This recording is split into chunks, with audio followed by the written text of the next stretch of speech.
I watched the A&E Biography last Sunday on Rey Mysterio and thought it was one of the better ones that they've done. They actually had plenty of photos and video of him throughout the episode of him unmasked. So they didn't shy away from that. They didn't blur it out or anything like that. They were very open with a lot of stuff on here. Conan was a very big part of the episode too, talking about Rey's career and how he helped him get noticed and booked. And Conan has been Rey's biggest advocate from the time the two of them met. And Conan was a huge star at the time in Mexico. They've been best friends ever since. So it was important to get his perspective, and I was glad that they brought him in to be interviewed for this. But they talked about Rey starting his career at 14 years old as the Green Lizard, working his first match in the parking lot of a church in Tijuana. He didn't mention this in the episode, but he made no money for his first match. Instead, they paid him with a sandwich and a can of Coca-Cola. Later on, he worked as El Colibri, which stands for the hummingbird. And then in August of 91 is when he was gifted the name Rey Mysterio Jr. by his uncle, Rey Mysterio, who thought that he had earned the right to go by that name. They got into his time, getting into ECW.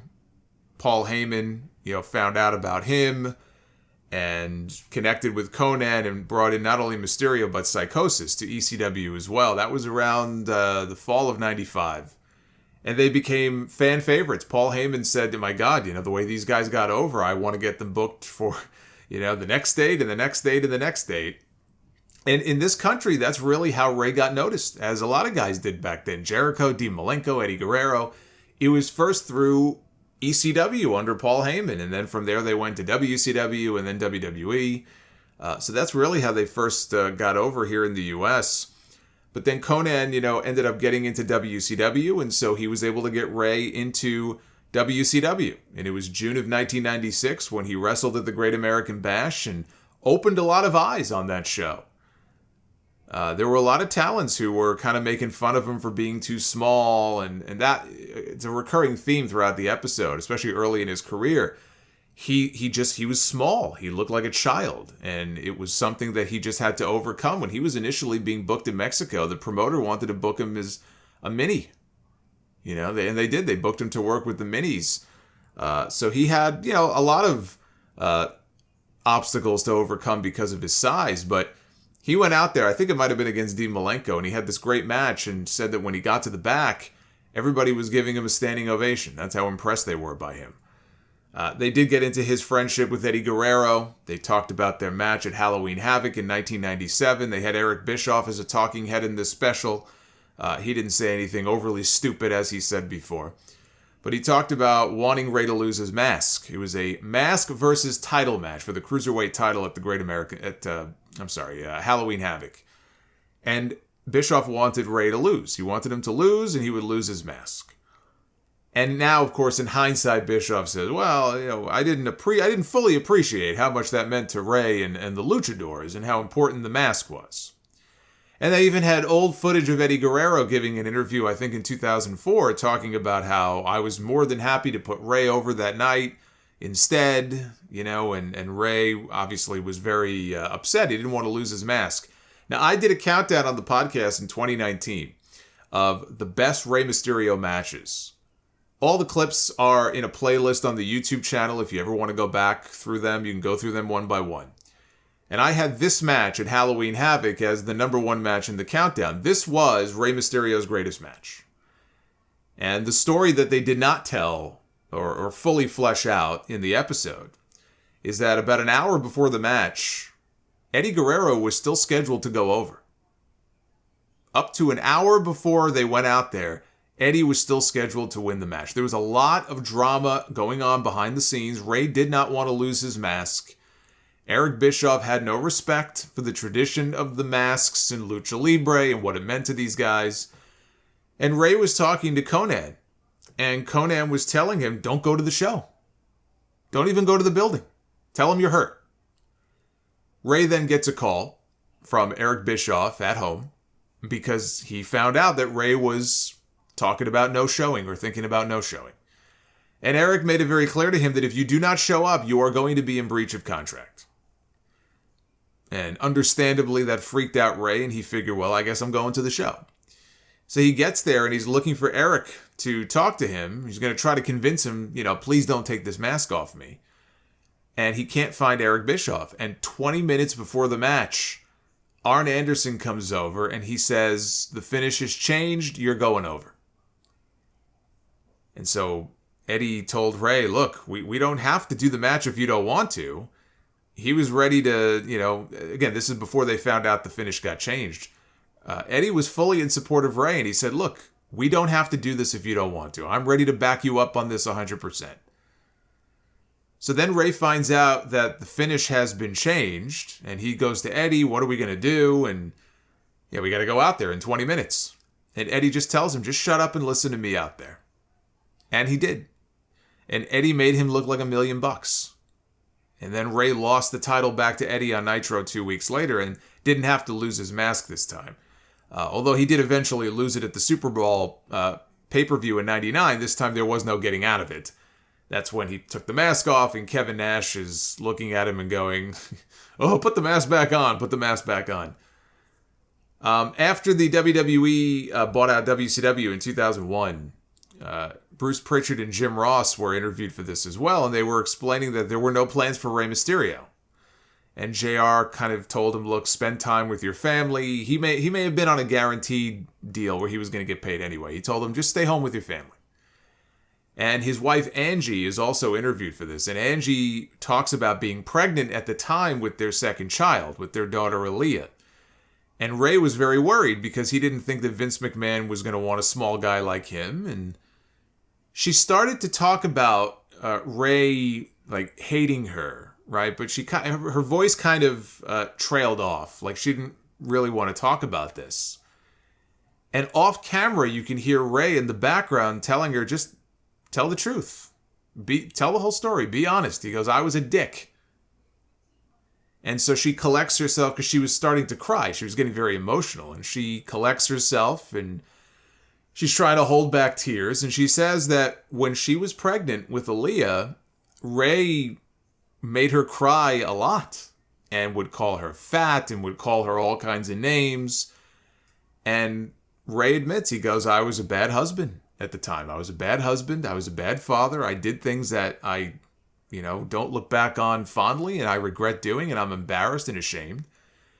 And he said the moment that Aaliyah was born, he just kind of snapped out of it and he apologized and he, became a different person. And then, of course, in 2002 is when he gets the call that WWE wants to bring him in. And not only bring him in, but they're going to bring him back in under a mask. So he was maskless for a couple of years. And now they want to bring him back and pretend that never happened and put him, back under the mask. They covered the ladder match for custody of Dominic with Rey and Eddie at SummerSlam in 2005. They left out the part in the highlights where Vicky, I guess, was, I don't know if she was late. I think she was late to the ring or whatever. And I just remember Eddie was openly cursing and dropping F-bomb. Where the fuck is Vicky? That's the best part of the match. They left that out. But they talked about Eddie's passing. And obviously, Rey got very emotional talking about this. He said that he was brought into the hotel room to say goodbye and saw Eddie laying there. And, it was very emotional. And after that, they created this story out of Rey doing it for Eddie. And he wins the Royal Rumble and he goes on to WrestleMania and becomes the World Heavyweight Champion. They ignored all the tasteless shit that they did leading up to it with the Eddie's in Hell stuff. They left that out. They also went into Rey's painkiller addiction that he had in 2008, which led to him going to rehab for a month. I don't know if that was public knowledge before this or not. I don't recall any stories about Rey going to rehab, so he was talking openly about that. And then they talked about something that, honestly, I didn't know I didn't think that they would cover here in this episode, especially because it came outside of WWE after he had left the company and was doing stuff. He did Lucha Underground. He did a bunch of different things, but there was the infamous match in Tijuana in 2015. It was, I think, a 6-man tag. And it was Rey Mysterio was on one side of the ring and Perro Aguayo. Perro Aguayo Jr. was on the other side of the ring. And in the middle of the match, Aguayo suffered a broken neck and a heart attack. which led to him, passing away. And I remember watching this footage, because it was all over the place after the match, happened. And you see his body is just limp, and it's hanging on the middle rope. Rey's getting ready to do a 619. And he says in the episode, and they show it, by the way. I was surprised they showed it. I mean, I thought maybe they still images or whatever. They fucking showed the video. And Rey said that when he went for the 619, he barely grazed Aguayo's head, because I think he was supposed to move. And he didn't move because he was fucking dead, right? Or near death. But you watch the footage and he just barely grazed and skinned the top of his head. He goes, had he hit him full force in the face, that would have been even worse. And obviously that was traumatizing for him. They showed him being carried out, and then he dies at the hospital, and Rey is completely traumatized by this. And he went to the funeral, and he's facing Perro's family and asking for forgiveness. And they told him, look, we don't blame you. It's not your fault. But that's got to be a tough thing, right? You're in the ring, you're doing all these spots. This guy suffers a broken neck. How do you not blame yourself? How do you ever get back in the ring after that? It's just, I can't even fathom being in that situation.